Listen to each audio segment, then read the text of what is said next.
You've been dead for years and don't even know it, walking around in someone else's life, speaking someone else's words, chasing someone else's dreams. You wake up exhausted not from living, but from the constant performance of pretending to be who you think you should be. That persistent feeling that something's missing, that's your actual life trying to get your attention. Carl Jung spent decades studying people just like you, successful on the outside, dying on the inside. And what he discovered wasn't just psychology. It was a map to resurrection, not spiritual resurrection, psychological resurrection. The process of killing who you've been forced to become so who you really are can finally live. The privilege of a lifetime is to become who you truly are. Jung wrote this after watching thousands of patients achieve everything they were supposed to want, only to arrive at his office empty, depleted, asking, "Is this it?" They'd followed the script perfectly. Good education, good career, good marriage, good life. Except it wasn't their life.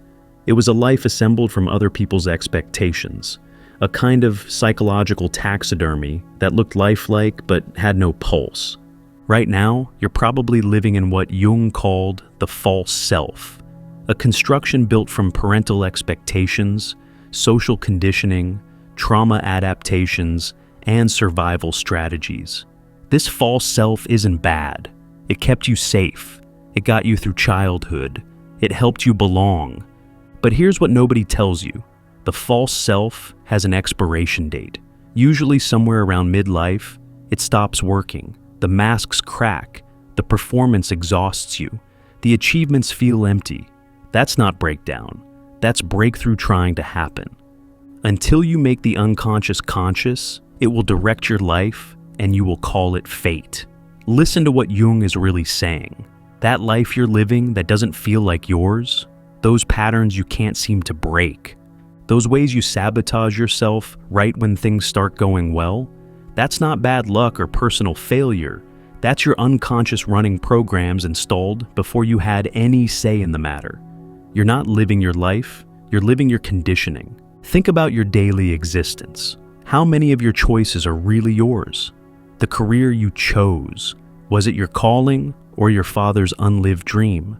The relationship pattern you repeat, is it your preference or your mother's template? The way you handle conflict, express emotion, seek validation, yours or theirs. We inherit more than genes. We inherit unlived lives, unprocessed traumas, unconscious patterns. And until we sort through what's ours and what isn't, we're not living. We're haunting someone else's life.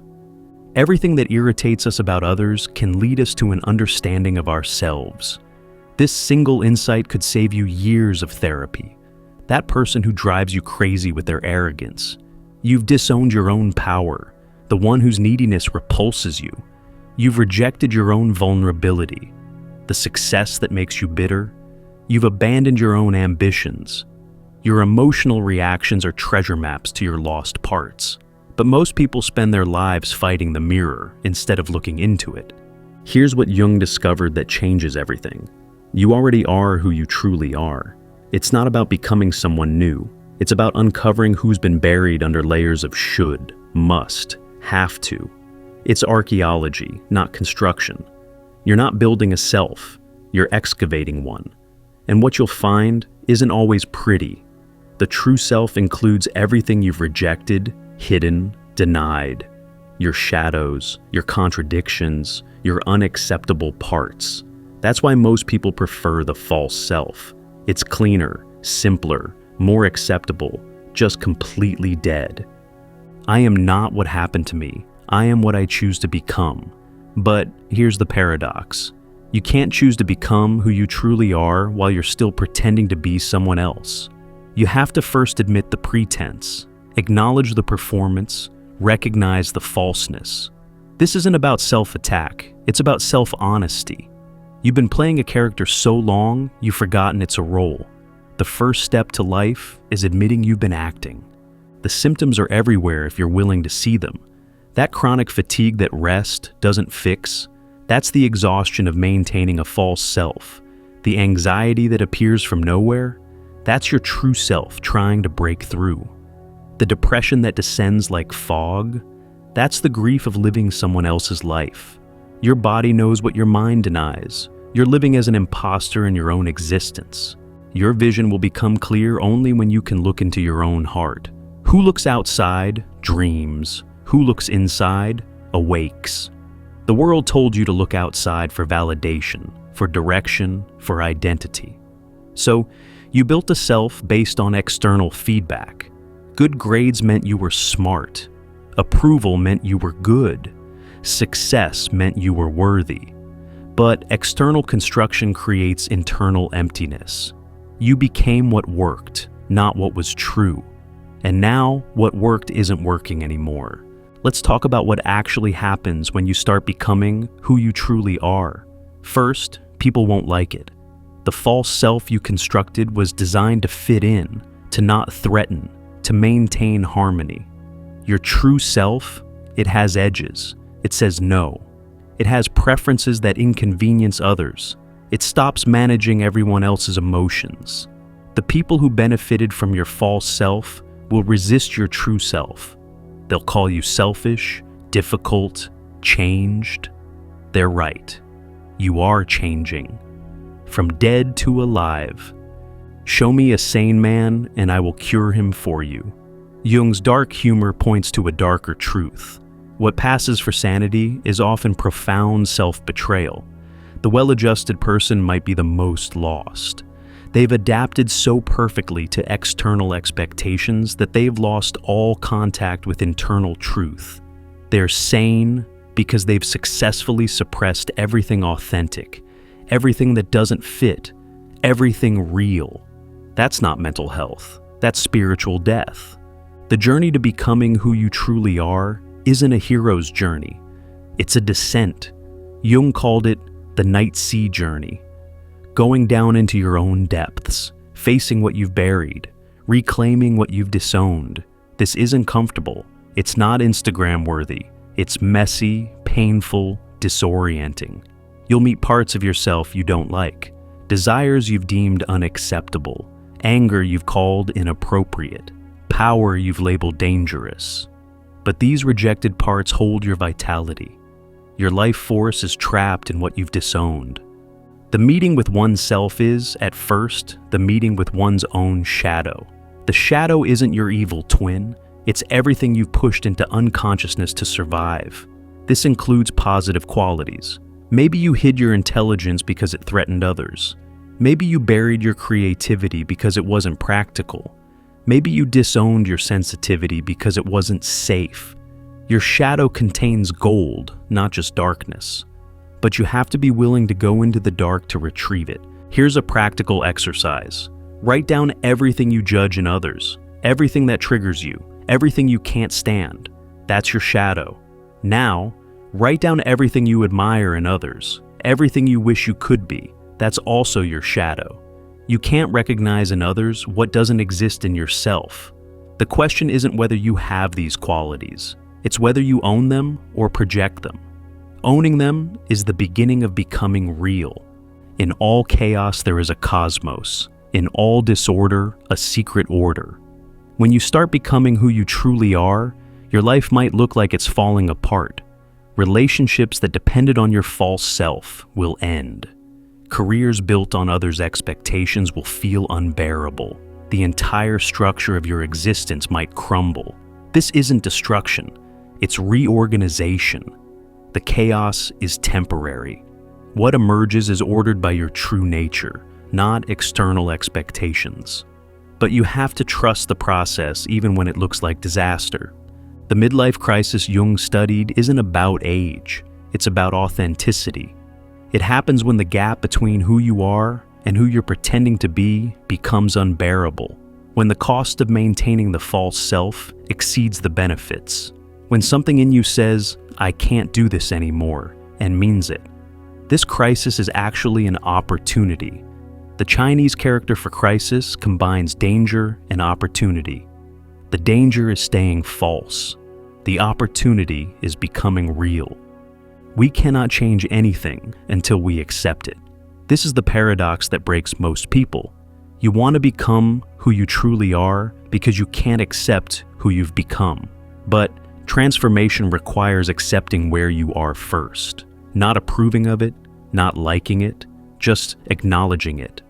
Yes, I've been living a false life. Yes, I've betrayed myself for belonging. Yes, I've chosen safety over authenticity.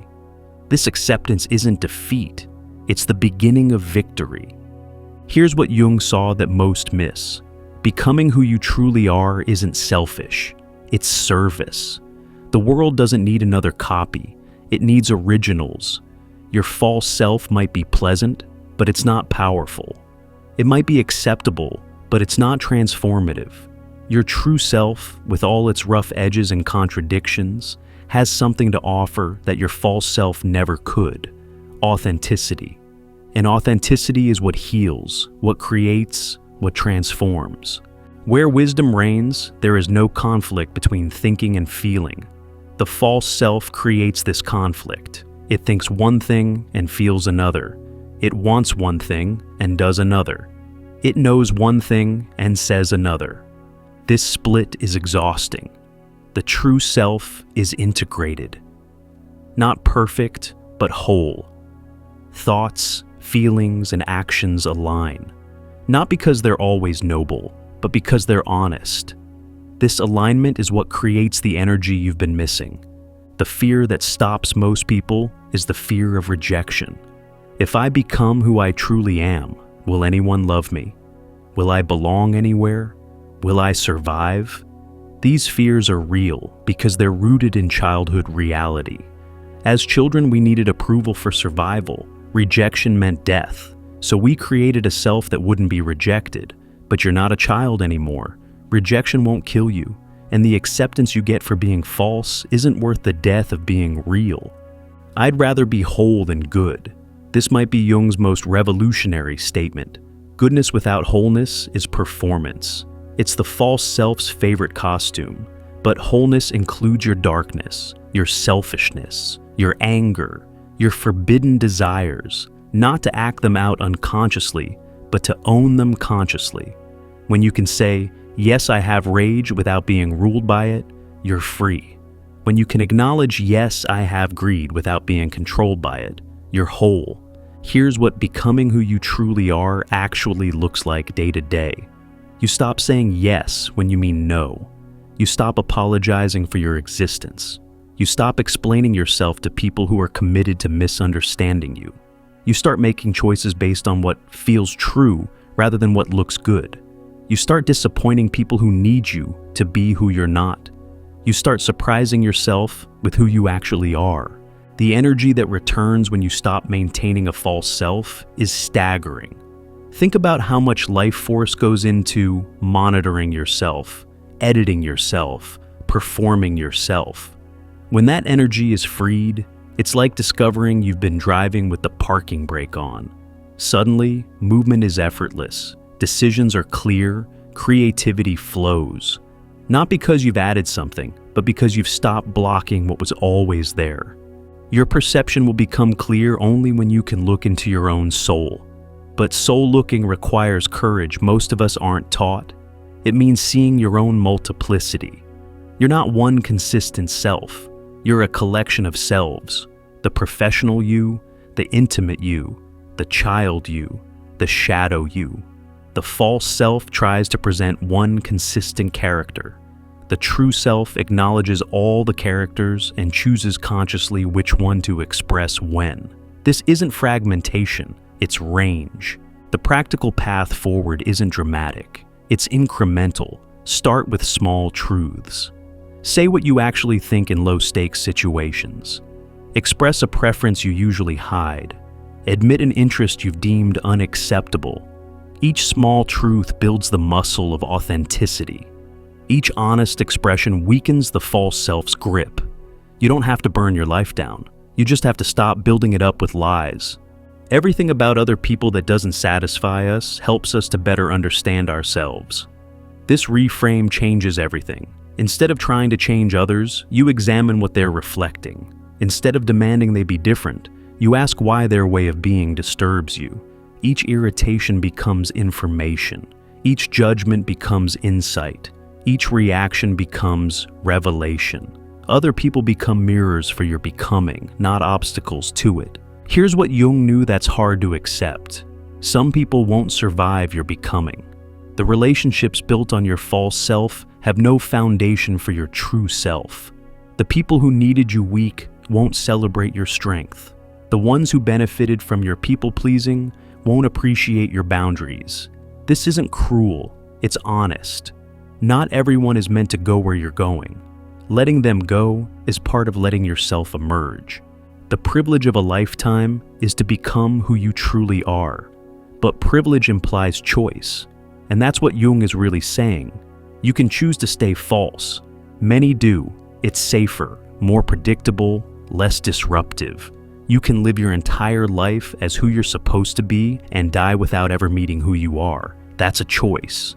But if you're reading this, something in you is already choosing differently. Something knows that safety isn't worth spiritual death.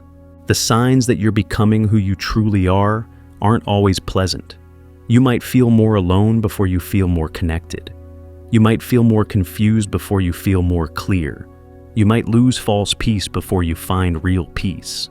The birth of the true self often feels like death to the false self, because it is. You can't be both. You have to choose. And the choice isn't made once. It's made daily, in small moments, in tiny decisions to be real instead of right. In each of us there is another whom we do not know. This unknown other isn't a stranger. It's your true self waiting to be met. It speaks in dreams, in symptoms, in longings you can't explain. It shows up in moments of crisis when the false self fails. It whispers in quiet moments when the performance pauses. You've felt it your whole life, that sense of something more, something real, something true trying to emerge. That's not imagination. That's recognition. The world needs who you truly are, not who you think you should be. Your false self, however pleasant, is redundant. There are millions of people playing the same safe roles, wearing the same acceptable masks, living the same borrowed lives. But there's only one you, the real you, the one with specific gifts, specific wounds, specific medicine the world needs. But you can't give what you won't claim. You can't share what you won't own. You can't be what you won't become. Life begins when you become who you truly are, because until then, you're not living. You're performing. You're not choosing. You're reacting. You're not creating. You're copying. The life that begins when you become real isn't easier than the false life. It's harder in many ways, more challenging, more uncertain, more real, but it's yours. Finally, actually, truly yours. Jung's promise isn't happiness, it's aliveness. Not comfort, but authenticity. Not approval, but integrity. The life that begins when you become who you truly are includes difficulty, rejection, uncertainty. But it also includes vitality, creativity, genuine connection. It includes the profound relief of finally taking off the mask, the deep peace of no longer monitoring yourself, the surprising joy of discovering who you've been all along. The choice is always before you, in this moment, with the next word you speak, the next decision you make, the next response you give. Will it come from who you truly are or who you think you should be? Will it express your truth or maintain your image? Will it risk rejection for the possibility of real connection? Small choice by small choice, you either become more real or more false. There's no standing still. Your true life is waiting. Not in some distant future when you've figured everything out. Not after you've healed all your wounds or integrated all your shadows. Right now, in this moment, as you are, imperfect, uncertain, but finally possibly willing to be real, to stop performing and start living, to stop apologizing for your existence and start expressing it. Jung walked this path. Millions have walked it, now it's your turn. Not because you have to, but because something in you can no longer bear the falseness. Something is ready to live. Something knows that the safety of the false self is more dangerous than the risk of the true self. Something is choosing life over performance. That something is you, the real you, the one who's been waiting your whole life for permission to exist. Permission no one else can give. Permission that comes from finally choosing truth over approval, authenticity over acceptance, life over the slow death of pretense. Life begins now, or never. The choice, as always, is yours.